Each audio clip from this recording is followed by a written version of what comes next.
هنشوف مع بعض كده تحديثات مهمة جدا حوالين دي سي، ايه اللي حصل خلال اليومين اللي فاتوا، واللي بصراحة نزل شوية اخبار نار، واللي بنتأكد منها ان عالم الدي سي يو هيكمل بدون اي مشاكل، او الرؤية بتاعة جيمس جان اللي المفروض ممتدة لمدة 10 سنين. بل كمان على الجانب التاني إدارة ورنر بروس بنفسها هي راضية جدا على اللي بيعمله جيمس جان لحد دلوقتي. خلينا نشوف جيمس جان قال ايه، وعلى الجانب التاني فيلم سوبرمان وصل لحد فين. بس اول حاجة نتكلم عنها هو المخرج زاك سنايدر. مؤخرا بنعرف منه ان هو ناوي يتفرج على فيلم سوبرمان اول ما يبقى عنده وقت فاضي، وقال مش فاكر ان هعرف اتفرج عليه الاسبوع ده علشان خاطر عندي عرض خيول، وده لان ولادي بيشاركوا فيه، بس هحاول اشوفه على طول بعد كده. يعني هو مشغول دلوقتي علشان خاطر ولاده، ولكن اول ما يفضى على طول هيروح يتفرج على فيلم سوبرمان. فالمهم دي حاجه كانت متوقعه اصلا من مخرج زاك سنايدر، وسبق قلتها قبل كده في الفيديوهات اللي فاتت، لان برضه في العالم السينما القديم عملها قبل كده واتفرج على فيلم بلو بيتل وقت ما نزل منشور عنده وقال ان انا هروح اتفرج على الفيلم ده. فايا كان بقى هو فاضي او مش فاضي، بس الراجل عنده نيه انه يتفرج على فيلم سوبرمان. فبالنسبه بقى لفيلم سوبرمان نفسه، خلينا نشوف الفيلم ده وصل لحد فين. يعني على حسب التقارير اللي بتظهر مؤخرا بتقول ان ايراداته وصلت لحوالي 220 مليون دولار عالميا، وده اعلى ب 20 مليون من اللي كانوا متوقعينه. بس المشكله بتيجي من السوق العالمي، يعني اللي بره امريكا، هناك الاداء كان اضعف شويه. فمن التقارير دي بنفهم ان السوق العالمي جاب حوالي 95 مليون من 78 دوله، وده اللي خلى المجموع الكلي يوصل ل 220 مليون دولار. ناس كتير من اللي بيتابعوا الايرادات مش مستغربين، لان سوبرمان دايما كان شخصيه امريكيه بحته، وده بيفسر ليه بدأ قوي في السوق الامريكي اكتر من الدول التانية، زي ما قال شخص عنده شركه استشارات في مجال الافلام. فدي بدايه محليه ممتازه. لو في ضعف فهو في السوق الخارجي، سوبرمان دايما كان بيمثل امريكا، ودي حاجه في بعض البلاد مش مرحب بيها قوي دلوقتي. فدلوقتي بقى الناس بدأت تعيد حساباتها بخصوص التوقعات، لأن كلنا سمعنا الأرقام المبالغ فيها في الأول، زي إنه ممكن يفتح مثلا ب 190 مليون داخليا. وأنا أحيانا كنت بشكك شوية في الأرقام دي، لأنه كنت شايف إن الفيلم ممكن يجيب أقل من كده. أما عن التوقع العام بتاعي فأنا كنت دايما بشوف إن الفيلم ممكن يوصل ل 700 مليون مثلا، وأنا مش جايب ده من بره، يعني جيمس جان يمكن قبل كده لمح حوالين الرقم ده، وخد بالك ده في حد ذاته هيكون إنجاز. لكن أكبر إنجاز فعلا لو وصل لحاجة قريبة من فيلم ذا باتمان اللي عمل حوالي 770 مليون دولار. ومع ان الفيلم فعلا فتح جامد في امريكا، يوم الاثنين جاب 13 مليون، وتحديث جديد بيقول ان عروض يوم الثلاث بالليل جابت اكتر من 16 مليون، وده في يوم اسبوع عادي جدا. بس السؤال هنا، هو كده ماشي كويس فعلا ويعتبر ناجح؟ يعني الناس اللي بتقول لو هو ما عملش 800 او 900 مليون يبقى فشل ذريع، الكلام ده خلينا نقول لك لحد دلوقتي هو غلط تماما. في ناس بتقول ان شركه وير بروس نفسهم راضيين لو الفيلم عمل 500 مليون دولار، وده خلى ناس كتير تتساءل ازاي تبقوا مبسوطين ب 500 مليون فقط، ده حتى مش واضح اذا كان هيغطي التكاليف ولا لا. وهنا الموضوع بيبقى معقد شويه. فانا دايما بقول ان شركه وورا بروس اكيد عارفين ان الفيلم حتى لو طلع ممتاز على كل المستويات صعب يجيب ارقام خرافيه، بسبب ان الناس فقدت الثقه في افلام دي سي مؤخرا. فلو الفيلم فعلا قدر يعيد شويه من الثقه دي ويخلي الجمهور يرجع تاني يتفاعل، يبقى ده انجاز كبير، وده الاساس اللي ممكن نبني عليه مستقبل دي سي. وطبعا في ناس لسه مش حابه الفيلم وفي اراء سلبيه، بس في المجمل الفيلم واخد تقييم 93% من الجمهور على موقع روتن توميتوز، ان انا مش بثق فيه، ولسه عنده 83% بعد 385 مراجعه. بس هل ده معناه ان الفيلم حل مشكله الايرادات بالكامل؟ خليني اقول لك لا، لسه محتاج يحقق ارباح اكيد، بس طالما الاداء في ايام الاسبوع قوي والكلام الحلو عن الفيلم بينتشر، غالبا هيعدي ال 500 مليون اللي ورا بروس كانوا بيتمنوه. بس هل هيوصل ل 700 او 800 مليون؟ انا بصراحه مش شايف كده. والناس دلوقتي بدات تقول توقعات واقعيه اكتر، زي انه ممكن يقف عند مثلا 550 او 600 مليون. فانا شخصيا كنت بقول لك 700، بس بعد اللي انا شفته مؤخرا ممكن فعلا الفيلم ده يجيب من 600 ل 650 بالكتير قوي. يعني هو مش هيزيد اكتر من الرقم ده، لو اقل ممكن. بس برضه خلينا نعترف، زمان كان السوق العالمي بيسند الفيلم جامد في الايرادات، ودلوقتي الدنيا اتغيرت بعد كورونا.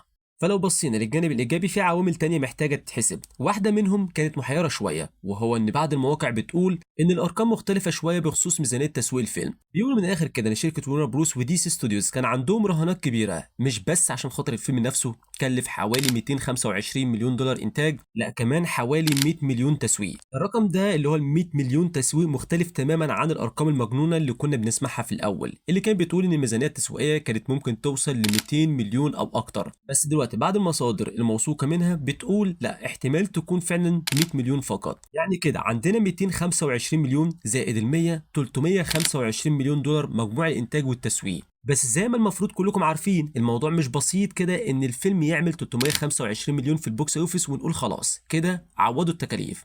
لان ورا بروس مش بتاخد كل الفلوس دي من التذاكر، السينمات بتاخد نصها تقريبا، النسبه دي بتختلف حسب السينما او البلد، بس في النهايه الاستوديو ما بياخدش 325 مليون كامله. وعلشان كده دايما بنسمع ناس بتقول الفيلم محتاج يجيب اكتر من 500 مليون دولار علشان خاطر يغطي تكاليفه، وده منطقي. بس هنا بقى ممكن الناس تقلق شويه، يعني ايه ورا بروس يقولوا احنا تمام لو الفيلم جاب 500 مليون وهو حتى شكله هيكافح عشان خاطر يوصل مثلا 600 مليون؟ هل كده هم فعلا كسبوا؟ هيحققوا منه حاجه؟ هنا بقى ندخل في قيمه الفيلم بالنسبه لورا بروس من نواحي تانية. في نقطه ناس كتير بتنسى تحسبها، وهي المنتجات اللي بتتباع من ورا الفيلم. الفيلم حتى لو جاب 550 او 600 مليون لازم نفتكر ان في دخل تاني بيجي من بيع لعب سوبرمان وكمان كريبتو والحاجات اللي متعلقه بالفيلم خصوصا للاطفال. الحاجات دي بتعوض جزء كبير من تكاليف التسويق وبتدخل فلوس كويس جدا. فعلى الرغم ان الفيلم ممكن ما يعملش 800 مليون، ورا بروس ممكن يطلعوا برضه بمكسب محترم. فناس كتير ما بتحسبش الفلوس اللي بتيجي من ورا الالعاب خالص في الموضوع ده، وده خطأ كبير. لعب سوبرمان وكريبتو وشخصيات الفيلم مطلوبه جدا بين الاطفال، وده دخل اضافي مهم جدا لدبي بي. وهنا نرجع للنقطه الاساسيه اللي كنت بتكلم عنها في اول الفيديو، اهم حاجه عندهم واللي كانت لازم تنظبط شويه وده قبل اي حاجه تانية ويمكن حتى قبل الايرادات، هي ان الفيلم يعجب الجمهور والنقاد، وده بالفعل حصل. يعني مثلا تعالى نتخيل مع بعض لو الفيلم كان فتح نفس الفتحات دي في السوق الامريكي والعالمي، ولكن تقييمه على موقع روتن توميتوز للاسف ما كانش قد كده، كان زمان الكلام السلبي مال النت والويك اند التاني كان انهار. اكيد طبعا فاهم قصدي، الوضع كان ممكن يبقى كارثي، لكن اللي حصل دلوقتي مختلف تماما. الطريقه اللي لازم تفكر بيها هنا هي طريقه دي سي ستوديوز، وكمان طريقه جيمس جان وديفيد زازليف واداره ورا بروس ديسكفري. هم من الاخر كده مش بيعملوا وهم لنفسهم، مش قاعدين يقولوا الفيلم ده هيعدي المليار مرتاح، لا هم عارفين كويس ان ده مش هيحصل، لكن في نفس الوقت فرحانين جدا ان هم بدأوا عالم سينمائي جديد بفيلم نال اعجاب النقاد والجمهور. اداء الفيلم المحلي كويس جدا، السوق العالمي ضعيف، بس كده كده شخصيه سوبرمان طول عمرها ادائها بره امريكا مش بالقوه دي. بس هنا برضه حتى مثلا لو الفيلم ما عملش كل اللي هم كانوا بيتمنوه مثلا على طاوله مطعم، فزي ما بيقولوا لسه قادر يخلي كل الناس اللي في المطعم ده تبص عليهم وتقول هو ايه اللي بيحصل هنا بالظبط، او ايه اللي انت عملتوه. والاهتمام اللي حوالين فيلم سوبرمان بقى قوي، وده في حد ذاته حاجه ممتازه، بس هو ده الوضع اللي احنا فيه دلوقتي، وفي الاخر لازم نستنى ونشوف الفيلم هيكمل ازاي. بس لحد دلوقتي محليا الوضع مبشر، ولكن السوق العالمي للاسف زي الزفت مع فيلم سوبرمان. بالمناسبه يعني في اليابان حصل زي ما نزلت لك كده على السوشيال ميديا قاعه سينما كامله ما فيش غير واحد بس اللي حجز فيها، وعلى الجانب التاني مع اولاد الوسخ اللي هم طبعا عمالين يضربوا في اخواتنا، عمالين يطلعوا دمهم محروق، عمالين يقول لك احنا هنعمل مقاطعه للفيلم ده علشان خاطر من الاخر كده الفيلم ده بيهنهم. وبصراحه لحد دلوقتي مفيش اي حاجه تثبت الكلام ده، بس على راي المثل المصري اللي بيقول لك اللي على راسه بطحه بيحسس عليها، فجيمس جان بصراحه هو لعبها صح في الفيلم ده. وانا تاني بقول لك حتى لو الفيلم ده ما عجبنيش، بس حركه زي دي لو فعلا جيمس جان قصدها يبقى بجد برافو.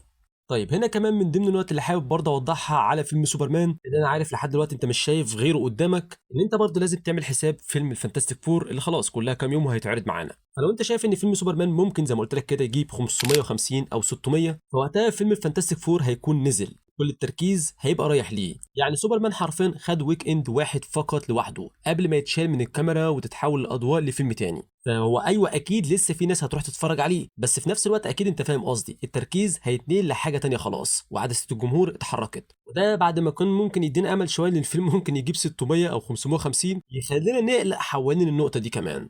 فالمهم نروح لتصريح مهم جدا من جيمس جان بنفسه. صراحه جيمس جان واضح هنا انه بيلمح على حاجه مهمه جدا في عالم الدي سي يو، وبعد التصريح من جيمس جان نقدر نقول ان الحاجه ديت بقت رسميه، وكمان يمكن يكون زود النظرات عندنا من الشخصيه اللي بيتكلم عنها وازاي هي المحور. في مقابله اخيره سالوه عن كريبتو الكلب بتاع سوبرمان، وقالوا ليه كانوا متوقعينه يكون مجرد شخصيه ظريفه جانبيه، بس طلع ليه دور مهم جدا في القصه، وبصراحه شكله هو اللي بيربط كل حاجه ببعض. هل ليه خطة أكبر؟ فساعتها جيمس جان قال أنا مش شايف إن القصة هي قصة كريبتو، أنا عارف القصة تبع مين، وممكن جدا تكون شخصية محدش يتوقعها خالص. فبيسألوه طيب الشخصية دي شفناها قبل كده؟ رد عليهم بالفعل وقال لهم قالوا له يعني في خط واضح للأحداث وفي حدث كبير بنبني عليه. قال لهم ايوه بالظبط كده، بس مش اللي الناس متوقعاه خالص، بس لما الناس اتفرجوا على مسلسل بيس ميكر موسم تاني هيبداوا يفهموا اكتر احنا رايحين على فين وايه اللي ممكن يحصل. وساعتها بقى الكل بدأ يسأل مين الشخصية دي، ففي ناس بدأت تقول يمكن يكون ليكس لوثر، وده هيكون جنون بصراحة، خصوصا ان بيتر زعفران كان قال قبل كده ان ليكس لوثر مش هيظهر في فيلم سوبرمان فقط، لكن هيكون لاعب اساسي في عالم الدي سي يو.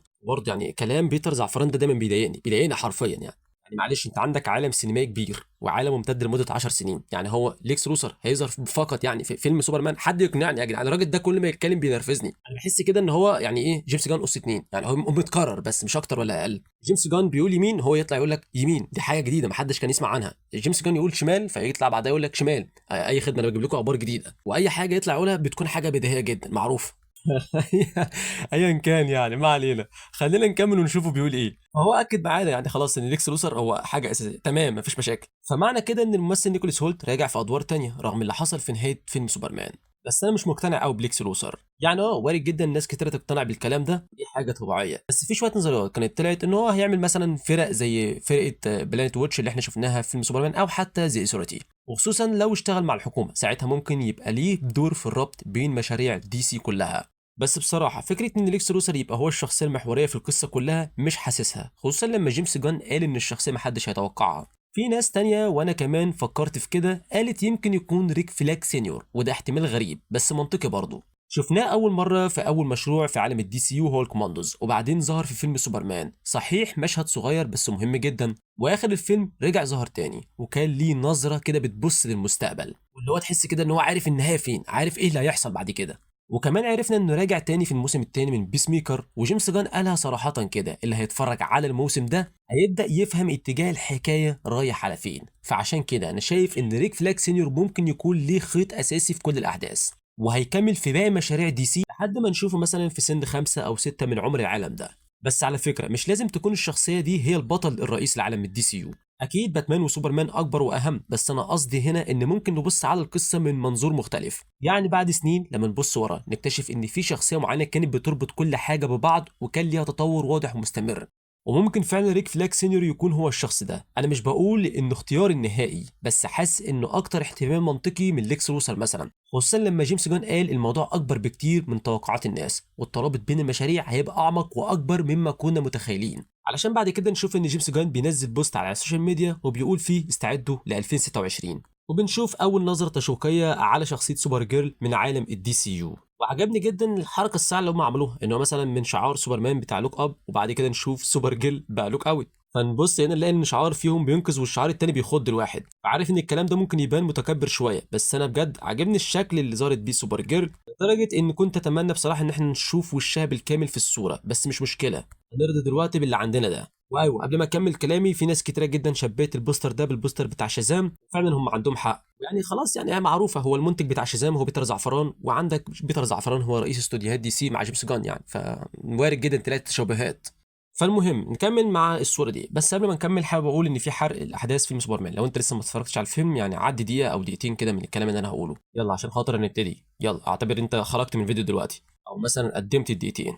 على العموم اللي احنا بنشوفه هنا من البوستر ده ان البدله فيها شويه تغيرات صغيره، الحزام بقى لونه ذهبي اكتر ومبقاش فيه الجزء الاحمر اللي كان ماشي على الجنب، الجيبه كمان شكلها اختلف شويه وهتشوف ده بنفسك في الصور اللي انا عارضها، حتى البوت او الجزمه بتاعتها باين فيها خط ذهبي صغير ما كانش ظاهر قبل كده. انا شايف ان السبب الاساسي للتغيرات دي هو انهم لما بداوا تصوير فيلم سوبرمان كانوا لسه بيظبطوا البدله وده الشكل اللي كان وقتها متاح، لكن بعد كده لما بداوا يحضروا الفيلم سوبر جيرل حسنوا البدله اكتر، وعلى قد ما الشكلين شبه بعض بس فعلا النسخه الجديده احسن، اللون الذهبي بقى انعم واشيك. الجيبه الوحيده اللي ممكن اقول عليها حاجه اني كنت بحب الشكل الطبيعي اللي كانت عليه الاول، اللي زي ما يكون فيها شرايح نازله، دلوقتي بقت قماشه ناعمه اكتر وبسيطه، بس عموما برضو البدله هنا شكلها حلو. اما بالنسبه للوك اوت اللي كتبوه كشعار عجبني جدا، في ثقه وقوه. طيب هنا كمان لو لاحظت هتلاقي ان زي ما يكون في حاجه على صوابع سوبر جير، ففي ناس بتربط ده وتقول ان هو فعلا هيكون مرتبط بالفيلم بشكل كبير، واللي هو يا جماعه الفيلم هيكون دموي وهتكون عنيفه، بس ده هيوصلنا لحالتين. اول حاجه زي ما قلت لك كده ان ممكن يكون مثلا دم، وانا بصراحه مش شايف ان ده يعني حاجه منطقيه، والحاجه الثانيه ان ده بعد السبراي اللي كانت بتستعملها عشان خاطر تكتب كلمه اوت، وشايف ان ده بصراحه منطقي جدا.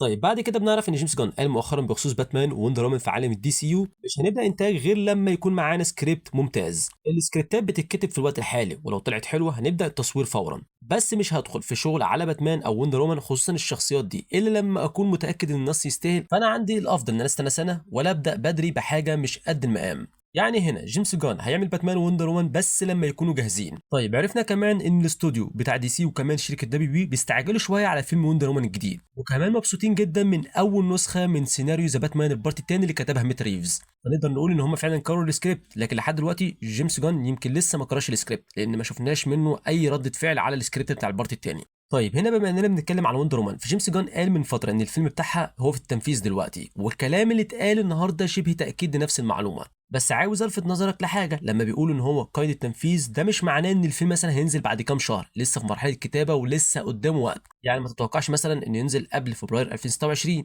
بس المؤكد ان وندر وومن جاي وباتمان كمان جاي، بس هنا لما يكونوا جاهزين فعلا بنسبه 100%. طيب هنا في الفيديو الاخير وكمان على السوشيال ميديا كنت منزل صوره ظهرت معانا من فيلم سوبرمان، بالتحديد من قاعه هول اوف جاستس. شفنا ظهور شخصيات كتيره جدا مرسومه على الحائط، واللي وضحت لك كل شخصيه فيهم هي مين بالظبط. ولكن هنا الملفت للانتباه ان الموضوع ده انتشر على النت بطريقه كبيره جدا، ان شخصيه دكتور فيت هي شبيهه هنا بالممثل بروس نان اللي عمل معانا شخصيه دكتور فيت في فيلم بلاك ادم. وناس كتيره جدا مبسوطه بالحوار ده اللي هو تلميح قوي جدا على عوده الممثل مره تانية، ولكن لحد دلوقتي مفيش اي تاكيد. فلو جيمس جان فعلا كان قاصد ده يبقى ده رائع جدا، لان كلنا حبينا الكاستنج ده. وجيمس جان قال قبل كده انه يحتفظ ببعض الحاجات من العالم السينمائي القديم وهيسيب حاجات تانية. يعني ممكن يكون مثلا قرر ان دكتور فيت ما ماتش في فيلم بلاك ادم ويكون لسه موجود في الدي سي يو بنفس الممثل، يبقى كده كانهم حافظوا على الخط ده من القصه. ففي نفس الوقت ممكن يكون اصلا ميت ووجوده مثلا على الجدار مجرد تكريم ليه كاحد الابطال اللي سابوا اثر في الماضي، انه كان من رموز الميتا هيومنز اللي في تاريخ العالم ده. بس ده لو صح ناس كتير ممكن تقول يعني حبيتوه لدرجه انكم حطيتوه في الخلفيه فقط، طب خلوه يعيش. فانا شخصيا اتمنى انه يكون فعلا شبيه بالممثل بروس نان، لانهم ناويين يكملوا بيه في مشروع او اتنين في عالم الدي سي يو، ما يكونش مجرد تكريم مثلا بصري وخلاص على كده. اما بالنسبه لمسلسل لانترنز واضح ان هم خلاص تصويره فعلا، لانهم عملوا حفله نهايه تصوير، وده معناه اننا ممكن في اي لحظه ناخد لمحه بسيطه او اعلان تشويقي او حتى صوره جديده من جيمس جان او دي سي ستوديوز. بس احتمال نستنى لحد نيويورك كوميك كون في اكتوبر عشان نشوف حاجه رسميه، لان سان دييجو كوميك كون شكله هيكون مركز بس على بيس ميكر، خصوصا بعد ما جيمس جان لمح ان هو وكاست بيس ميكر رايحين هناك. يعني اللي مستني حاجه لسوبر جيرل او حتى اللانترنز ممكن ما يلاقيش في الحدث ده، ولكن يمكن برضه يحطوا مثلا اعلان تشويقي صغير، الله اعلم. خلينا نفضل متفائلين ونقعد نستنى كده نشوف اي حاجه ممكن يعملوها، وده من دلوقتي لحد مثلا شهر اكتوبر. بس كده يمكن تكون دي اهم التحديثات اللي حصلت اليومين اللي فاتوا. كالعاده برضه هستنى رايك في الكومنتات، واشوفكم الفيديو اللي جاي. سلام.